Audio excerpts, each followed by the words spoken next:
वेदस्मान् हत्वैतानाततायिनः।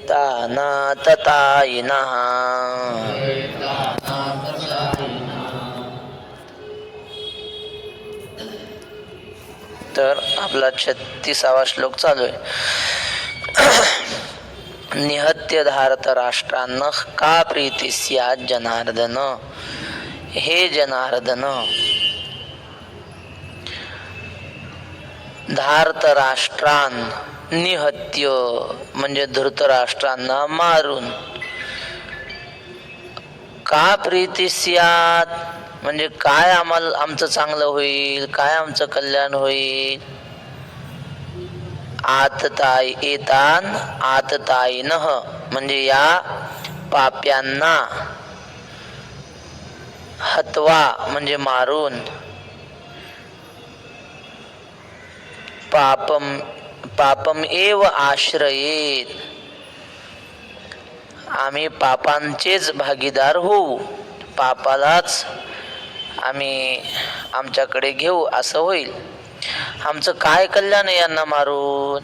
शहाणा माणूस कुठली गोष्ट करताना त्याच्या फलाचा विचार करतो. ह्याने आपल्याला काय मिळेल असा विचार करूनच कुठलंही कार्य हातामध्ये घेतो. आधी या श्लोकाचं थोडं सांगतो वरवर. हा श्लोक आहे ना, खालची ओळ आहे ना, हत्वैतानाततायिनः, याच्यावर श्री गुरु मारुती बाबा कुरेकर विनोद सांगतात. म्हणजे एक मुलगा गीता शिकत होता गुरुजीकडे आणि पहिलाच अध्याय चालू. मग गुरुजी त्याला संथा देत होते, मन बाळा माझ्या मागे, हत्वैतानाततायिनः. त्या पोराला काही जमच ना. 10-12 वेळा गुरुजीने सांगितलं, मन हत्वैतानाततायिनः. त्याला जमना. तो म्हणायचा, हातपाय ताणले तरी येईना. हातपाय ताणले तरी जमना. हात आहे हत्वैतानाततायिनः, असा हा श्लोक.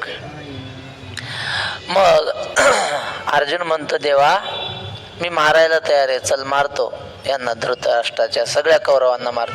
पण आम्हाला मिळेल काय? पाप मिळेल. सगळे आपल्यावर प्रेम करणाऱ्या व्यक्तीला मारून टाकण्याने काय मिळतं? पाप मिळतं, पाप. मग ते पाप आम्हाला नकोय, कारण पापाचा परिणाम दुःख असतो. आणि शहाणी माणसं फलाचा विचार करून कार्य करतात. फलाचा विचार केल्याशिवाय कोणी कार्य करू नये. वक्ते बाबा सांगायचे, गर्दभस्य कती रोमानी. गाढवाच्या अंगावर किती केस, किती केस असतील बरं. एका माणसाने विचार केला आणि त्यानं धरलंच गाढव. गाढवानं लाथा मारल्या तरी धरलंच त्यानं, कसं आहे, आणि मोजले केस. काय उपयोग झाला त्याचा? काय उपयोग नाही. लाथा मिळाल्या बा. कती वा करडदंता. हा एका माणसाने विचार केला, माणसाला 32 दात असतात, कावळ्याला किती असतील हो? कावळ्याला किती दात असतील? तो म्हणला, आपण कावळा धरू. सहजासहजी कावळा कोणाच्या हातात सापडत नाही, तो चाणाक्ष आहे. त्याला एकाक्ष म्हटलंय माऊलीने. एकाक्ष का? त्याला ते बुबुळ एकच असतं. ते असे 2 छिद्र एक असतं, नळी आणि बुबुळ एकच, ते दोन्ही कुणी फिरवतं. त्याला डोळा एकच असतो कावळ्याला. आपल्याला वाटतं दोन्ही अशी अशी मान फिरून दोन्ही कुणी पाहत येते. लय चाणाक्ष. कावळा सहजासहजी सापडत नाही. पण धरला एका माणसाने. कशासाठी? त्याला दात किती आहेत ते मोजायला. अरे उपयोग काय? पण कती वा करडदंता हा कुक्कुट अंडस्य कियत फलम. एक माणूस म्हणला, कोंबडीच्या अंड्याचं वजन किती? मोजलं. माळकरी होता, हात लावू नये त्या गोष्टीला, पण घेतलं हातात, मोजलं त्याचं वजन, आणि मग काय उपयोग? काय झाला? फायदा काहीच नाही ना. हे मूर्ख माणसाची लक्षण आहेत. म्हणून अर्जुन परिणामाचा विचार करतो. मारायला काय रे, मी आयुष्यभर युद्धाचाच अभ्यास केलाय आजपर्यंत, दुसरं काही नाही मला येत. दुसरं येतं थोडं थोडं, मृदंग वगैरे सगळं अर्जुनाला येत होतं, पण जास्त धनुर्धारी म्हणून प्रसिद्धी होती अर्जुनाची. मारणं काय आमच्या दररोजचं खेळच आहे, मारामारी करणं. पण यांना मारून मला पाप मिळणार आहे म्हणून नको वाटतंय, दुसरं काय. पापमेवाश्रये दस्मान. जरी वधू करून गोत्रजांचा तरी वसवटा होऊन दोषांचा. मज जोडीला शितू हातीचा दुरी होसी. सगळ्यात महत्वाचं म्हणतं देवा, आमची प्रसिद्धी काय जगात माहिती का? तुझ्यामुळं प्रसिद्धी आमची. द्वारकेचा राणा कुठं राहतो? द्वारके. तो राजा द्वारकेचा आहे, पण राहायला पांडवाकडे. देवकी या उदरी वाहिला. 9 महिने 9 दिवस कुणी सांभाळलं त्याला? देवकीने. बर. यशोदा सायासे पाळीला. लहानपणी एवढा खोडकर पोरगा. आता आपण कीर्तनाला प्रवचनाला कुठं जातो ना, काही मुलं अत्यंत खोडकर असतात. म्हणजे त्या घरी आपण समजा मुक्कामाला गेलो तर रात्रभर राहायचं सुद्धा अवघड जाते. एवढे खोडकर पोरं, सारखी मस्ती की इकडचं तिकडं फेकतीन, तिकडचं इकडं, आवाज धिंगाणा चालूच. म्हणजे आपल्याला रात्रभर तिथं राहत नाही त्या गोंधळात. आणि हे आई वडील त्या मुलाला कसं सांभाळत असतील? किती खोडकर असतात पोरं. आणि हा खोडकरांचा राजा होता श्रीकृष्ण. रोज चोऱ्या, रोज भांडणं, रोज काहीतरी कुटाणे कृष्णाचे. पण ते कुणी केलं सहन? लहानपणी यशोदेनं सहन केलं. रोज त्या गवळणी सांगती गाराणी, रात्री आला चक्र पाणी, खाऊनी दही दूध तूप लोणी, फोडिली अवघी विरजणी, हाग बाई कोणाशी आवरेना, यशोदे बाळ तुझा काना, कुठवर सोसू धिंगाणा.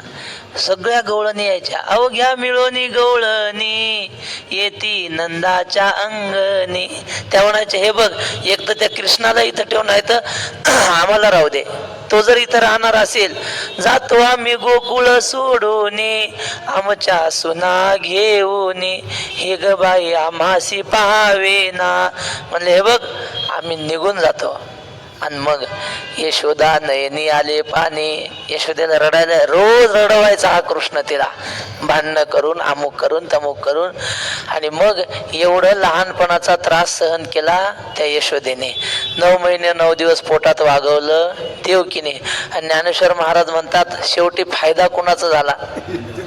शेखी उपेगा गेला पांडवाशी. आणि शेवटी सेवा करायला पांडवाच्या घरी गेला. मग अर्जुन म्हणतो, देवा, तू आमच्या घरी आहेस म्हणून आमची सगळ्या जगात कीर्ती आहे. महाराज ज्ञानेश्वर महाराज भांडले देवासोबत. तुम्ही पहा, एक अभंग आहे ज्ञानेश्वर महाराजांचा. माऊली म्हणतात, देवा, तुझी या थोरपणा भिवणे असावे, कवणे शंकावे रायासी. आता ते धाडसाचं बोलणं आहे बरं, आपण बोलावं की नाही ते मला शंका आहे. पण आता माऊलीने अभंगात लिहिलं म्हणून मी बोलून दाखवतो तुमच्या पुढं. ज्ञानेश्वर महाराज म्हटले, सांगा बरं, एक पत्नी आणि तिचे 5 पती आणि तिला 5 मुलं झाले, व्यवहारात बसतं का? हे बसतं का? नाही बसत.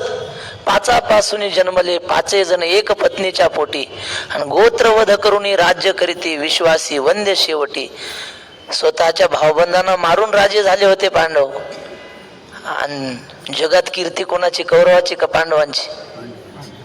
पांडवांचीच. आणि मग म्हणले, देवा, कस काय रे, कस काय?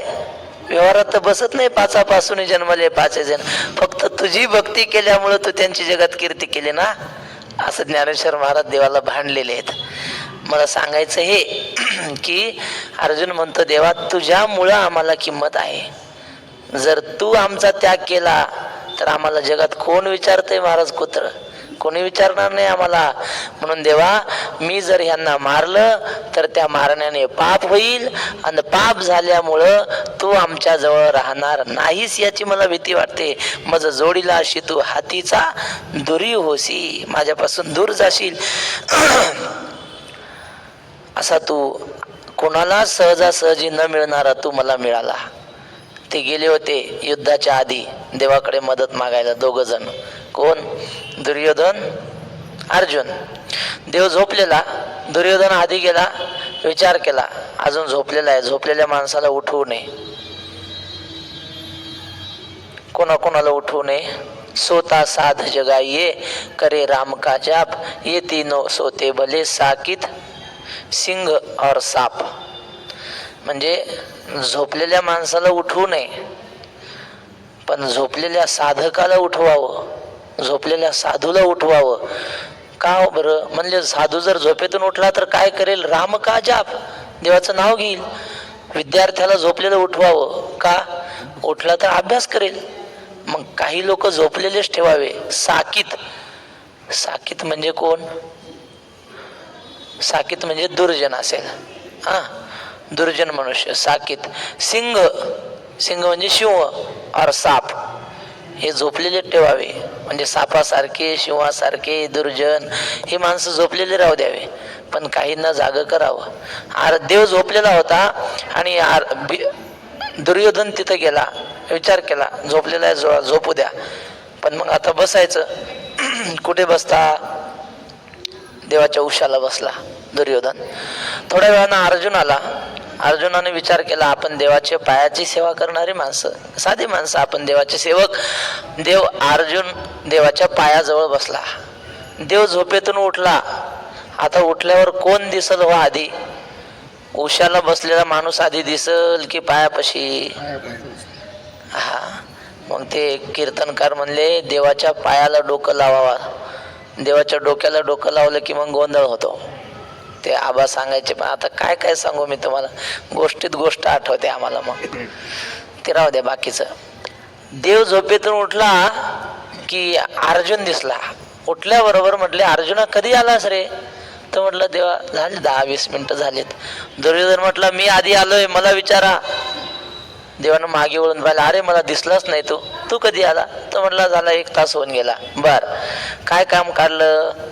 दुर्योधन म्हटलं, काही नाही, तुला माहिती आहे की युद्ध होणार आहे आणि युद्धाकरता मदत मागायला आलो. देवानं पाहिलं अर्जुनाकडे, अर्जुनही त्याच कामाला आला होता, हाही त्याच कामाला आला. देवानं दुर्योधनाकडे 2 पर्याय ठेवले. दुर्योधनाला देव म्हटले, हे बघ, एका बाजूने माझे 56 कोटी यादव राहतील आणि एका बाजूने मी एकटा राहील, पण एक लक्षात ठेव, मी ज्या बाजूने राहील त्या बाजूने मी युद्ध करणार नाही. न धरी शस्त्र करी मी, गोष्टी सांगेन युक्तीच्या 4.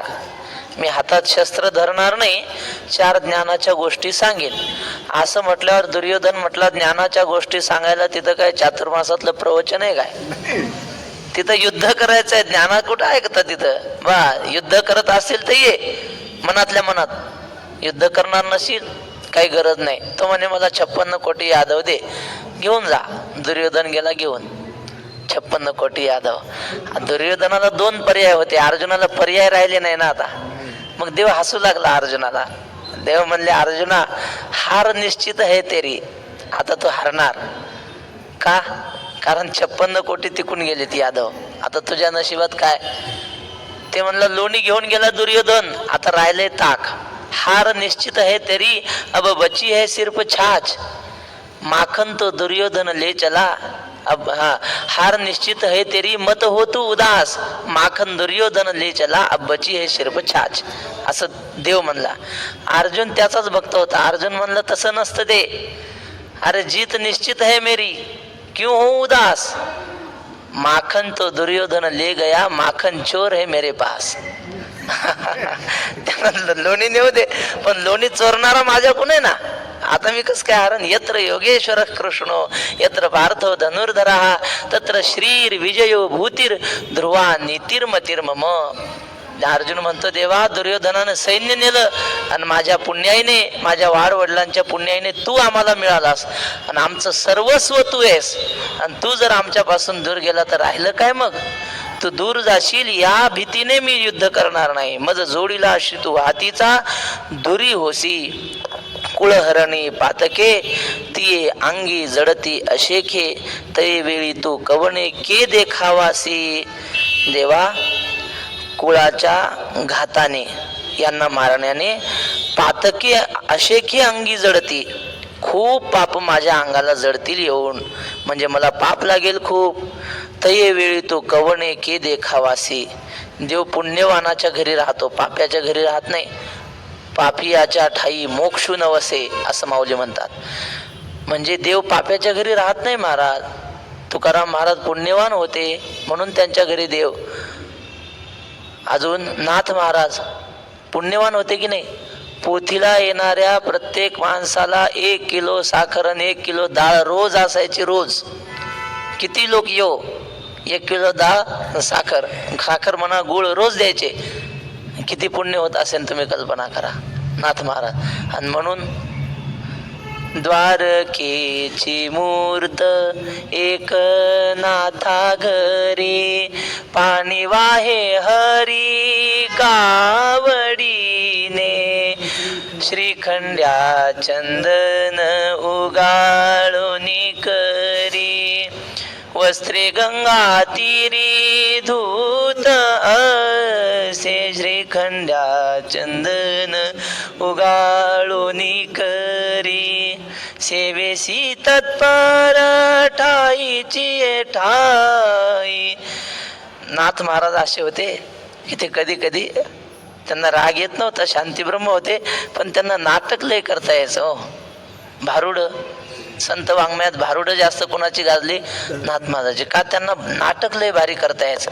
त्यांना जर ठरवलं ना राग आणायचा उग, तर लय भारी करता यायचं. त्यांना रागवायचे देवावर, श्रीखंड्यावर. आणि एका दिवशी धरला हाताला, दिलं काढून घराच्या बाहेर. कोणाला? श्रीखंड्याला, देवाला. देव म्हणून नव्हताच तो, सेवक म्हणून होता. आणि हाताला धरलं, चल चाल म्हणले, तुझ्या गावाला निघून जा. बर. देव म्हणला येऊ का? हो ये म्हणले.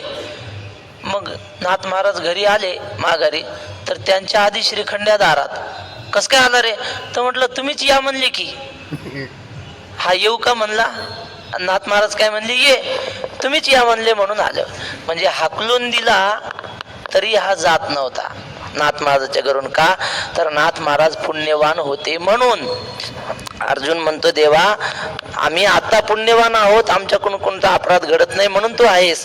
आणि जर यांना मारून पाप घडलं तर तू आमच्या जवळ राहणार नाहीस, म्हणून मी हे पाप करणार नाही. जैसा उद्याना माझी अनळू, संचरला देखोनी प्रबळू, मग क्षणभरी कोकिळू स्थिर नव्हे. किती सुंदर दृष्टांत. ज्ञानेश्वर महाराज म्हणतात बगीचा असतो, किती सुंदर बगीचे असतात महाराज. सुंदर झाडं, त्या झाडांना फळं, आणि हे सगळं दृश्य एवढं मनोहर असतं.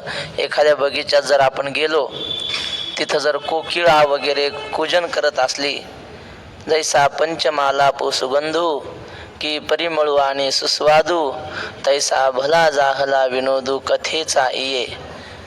4थ्या अध्यायात माऊली म्हणतात हा, सुंदर संगीत चालू असावं बरं का, सुगंधी फुलांचा बगीचा असावा, आणि त्या सुंदर फुलांचा सुवास येत असावा, आणि आवडीचा पदार्थ खायला असावा, आणि आपल्यावर नितांत प्रेम करणारी मंडळी माणसं आपल्यासोबत असावीत. किती आनंद होईल. सुंदर बगीचा, सुंदर गायन चाललंय, आवडीचा पदार्थ खायलाय, आपल्या प्रेमाची माणसं आपल्यासोबत आहेत. ह्याच्यापेक्षा काय आनंद असतो माणसाच्या जीवनात. ते सगळं सुंदर चालू आहे. कोकिळेचं गायन चालू आहे पंचम स्वरात. पण एक लक्षात ठेवा, कोकिळ आणि कोकिळा असे 2 शब्द आहेत की नाही. कोकिळा म्हणजे मादी, कोकिळ म्हणजे तो नर.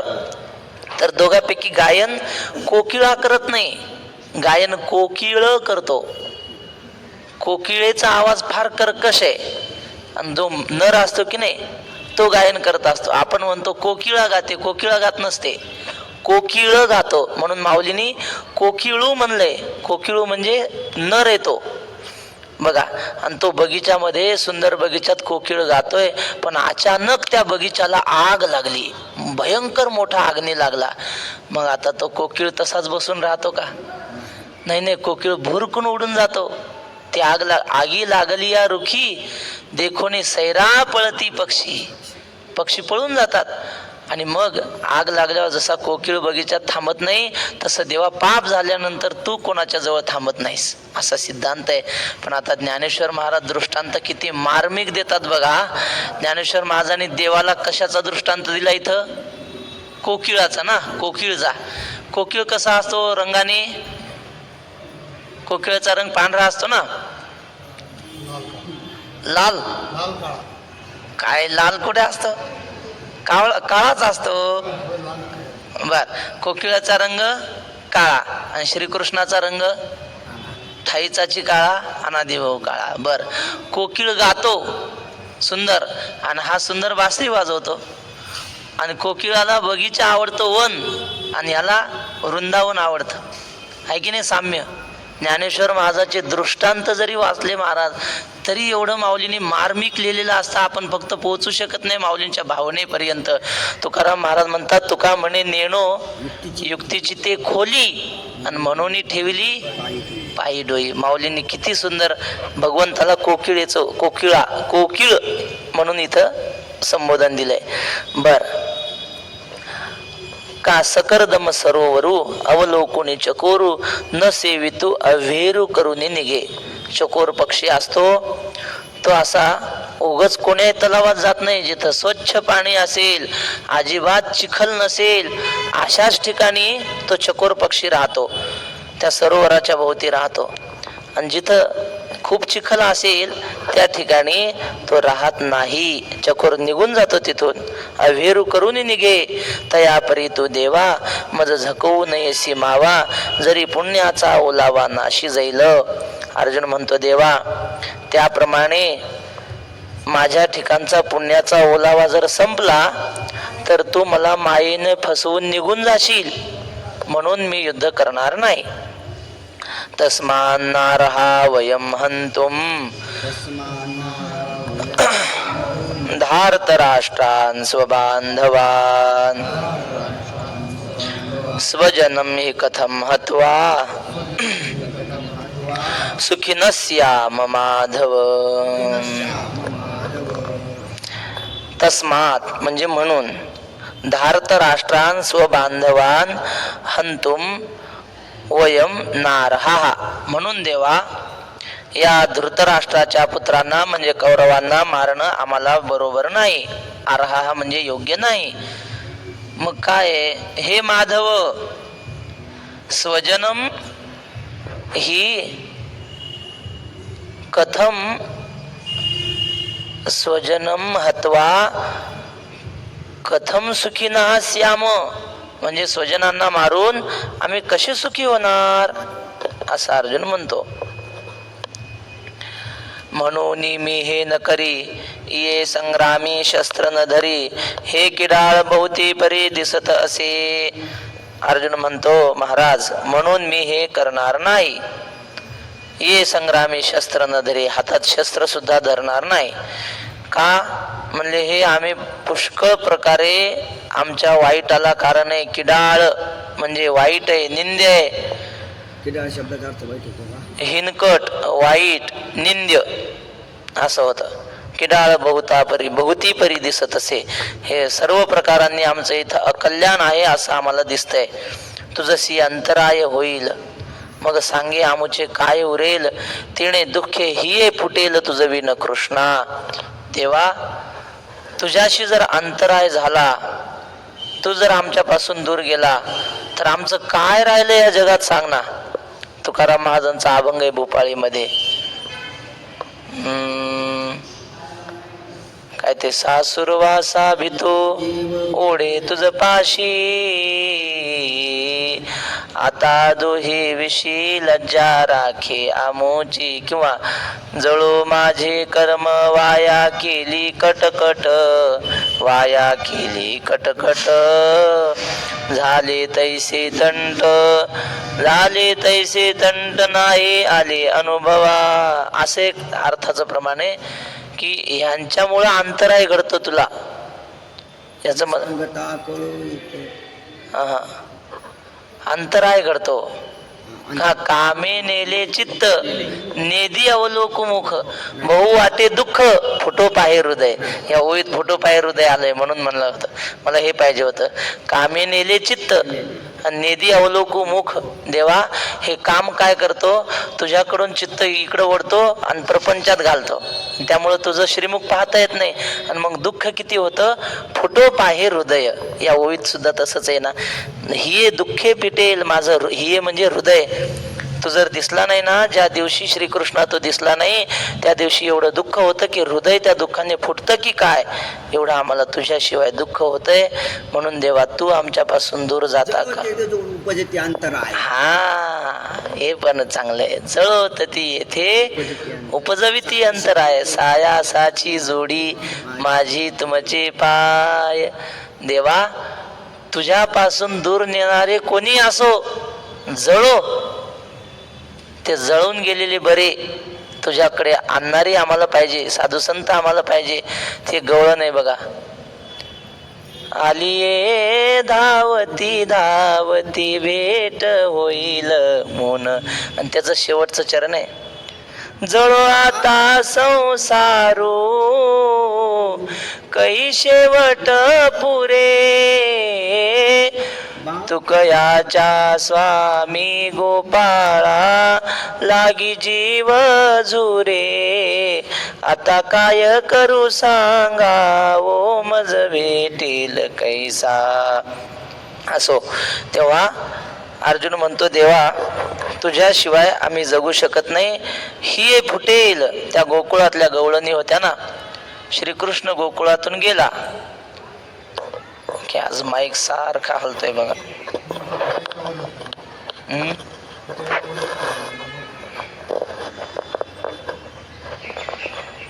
बर, गोकुळातल्या गवळणी होत्या ना, श्रीकृष्ण गोकुळातून गेल्यापासून त्या सारख्या श्रीकृष्णाचं ध्यान करायच्या. एक गवळण पहाटे 5 वाजता अंगणात सडा टाकायला आली आणि दुसरी गवळण झाडायला आली अंगणात. दोघीची भेट झाली.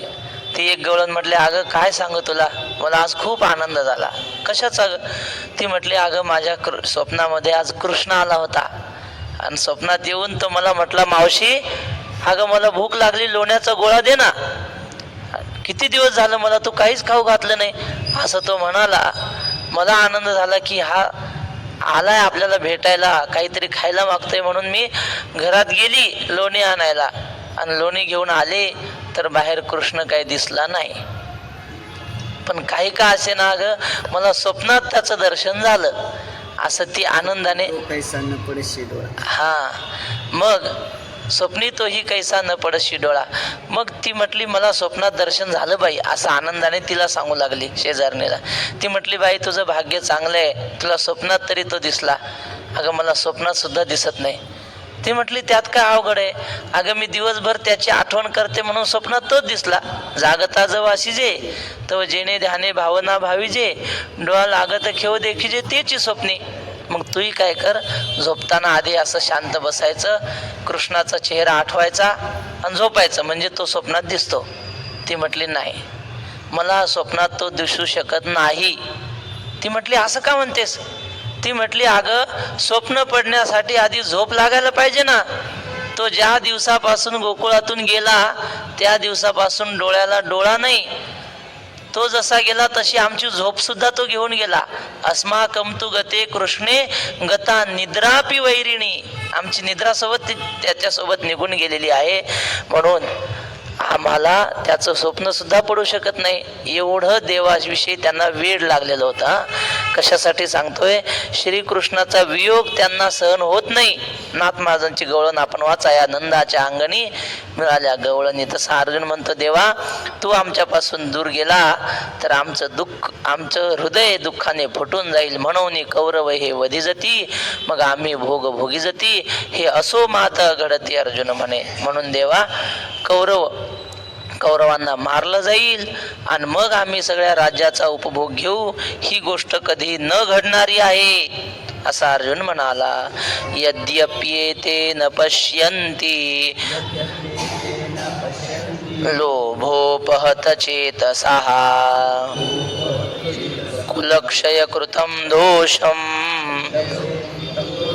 मित्रद्रोहे च पातकम् कथं न ज्ञेयमस्माभिः पापादस्मान् निवर्तितुम् कुलक्षय कृतं दोषं प्रपश्यद्भिर्जनार्दन लोभोपहत चेतसः यद्यपि एते कुलक्षय कृतं दोषम मित्रद्रोहे च पातकम न पश्यन्ति. म्हणले ह्यांना पैशाचा राज्याचा लोभ झालाय आणि त्या लोभामुळे यांचं चित्त मरून गेलंय. लोभोपहत चेतसः.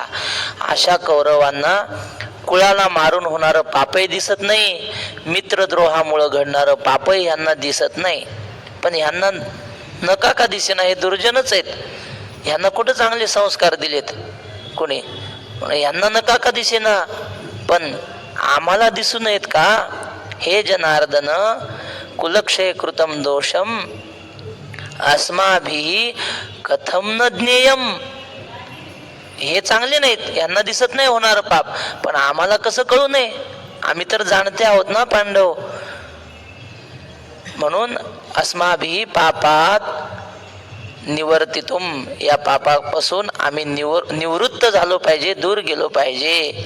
हे आम्हाला कसं कळत नाही यातून, असं अर्जुन म्हणतो. हे अभिमान मध्ये भुलले, जरी पासंग्रामा आले, तरी आम्ही हिता पुले जाणावे लागे. देवा, हे कौरव आहेत ना, अभिमानाच्या मदाने उन्मत्त झालेत. आणि माणूस एकदा उन्मत्त झाला की त्याला पाप पुण्य कळत नाही.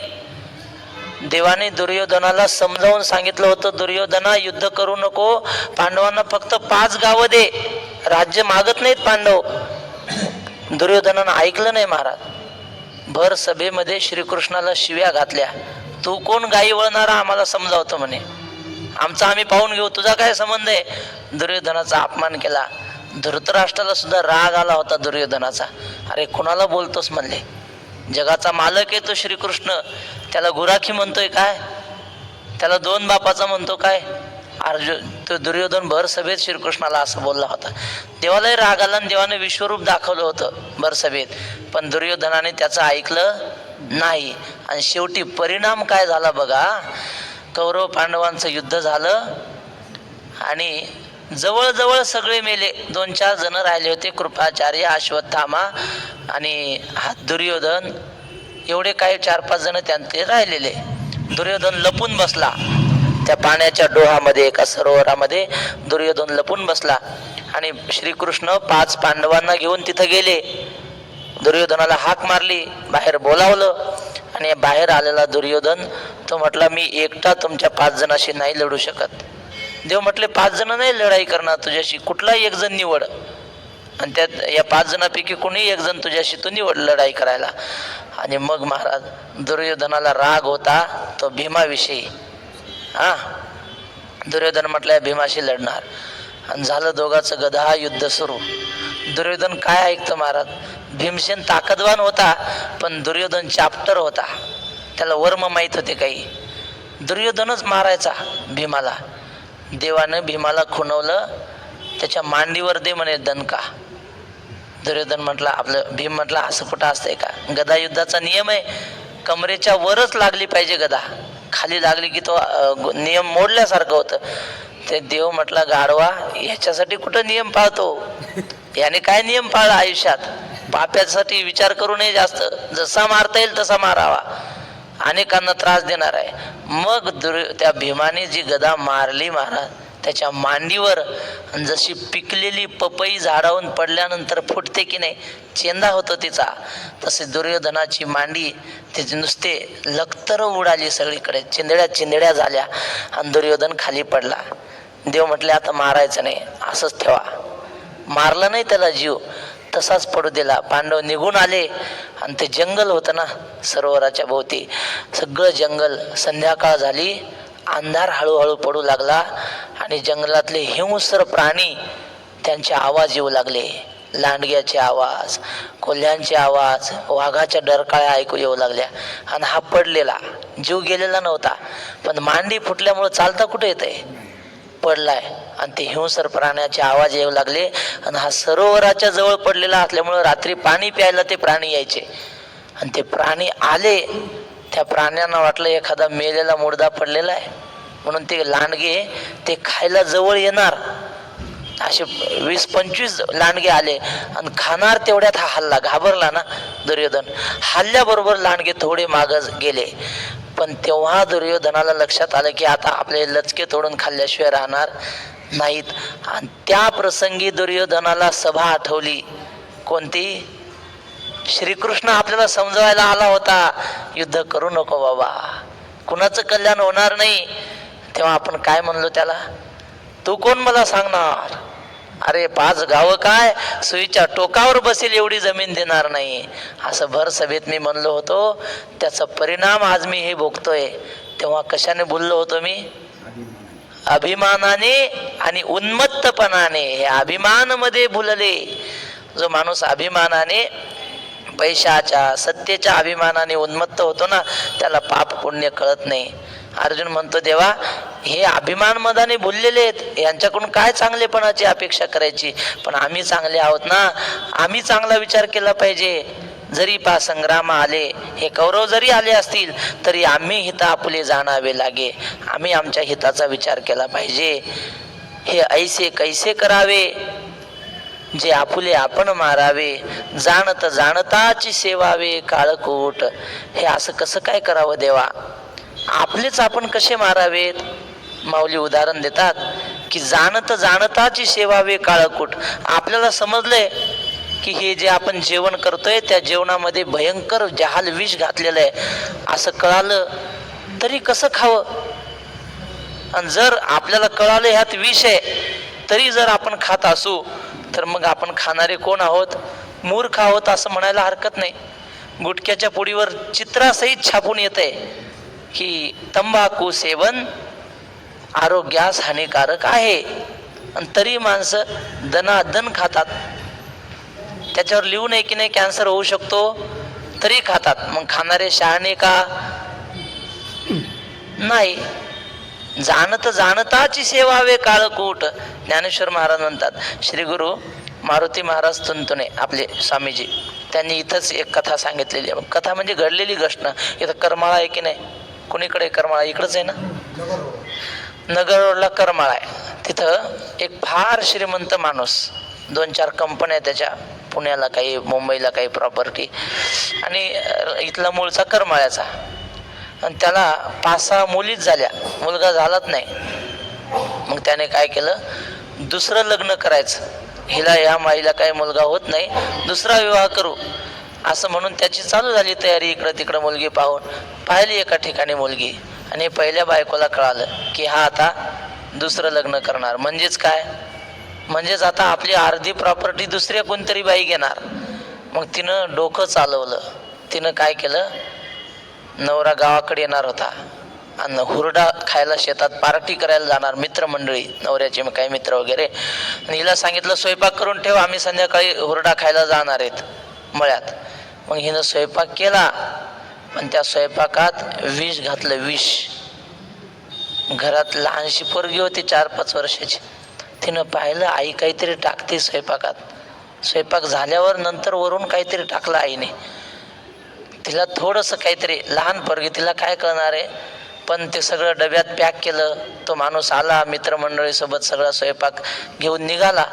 तेवढ्यात ती पोरगी म्हणे, बाबा अहो आईनं काहीतरी औषध टाकलंय त्याच्यात. त्या लेकराला काय कळतंय, सांगावं की न सांगावं? असं म्हटल्यावर ती म्हणे, जा काय कळत, काही करते, काही सांगते, काही बोलते म्हणे. पोरीचं ऐकलं नाही, गेलं सगळं जेवण घेऊन शेतात. आणि हुरडा पार्टी सुरू झाली. ते जाळ केला, हुरडा भाजला, खायला लागले. आणि मग आता जेवायला बसायचंय. पण तो म्हणला, येता येता पोरगी म्हणली होती आईनं काहीतरी टाकलंय, खरं का खोटं बघू तरी. शेतात आखाडा होता, कोंबड्या वगैरे होत्या, शेळ्या. त्यानं काय केलं, त्यातली एक चपाती घेतली आणि थोडा भात असा तुकडे करून कोंबड्याला टाकलं. आणि ते खाल्ल्याबरोबर कोंबडी मेली ना महाराज, खाल्ल्याबरोबर मरूनच पडली.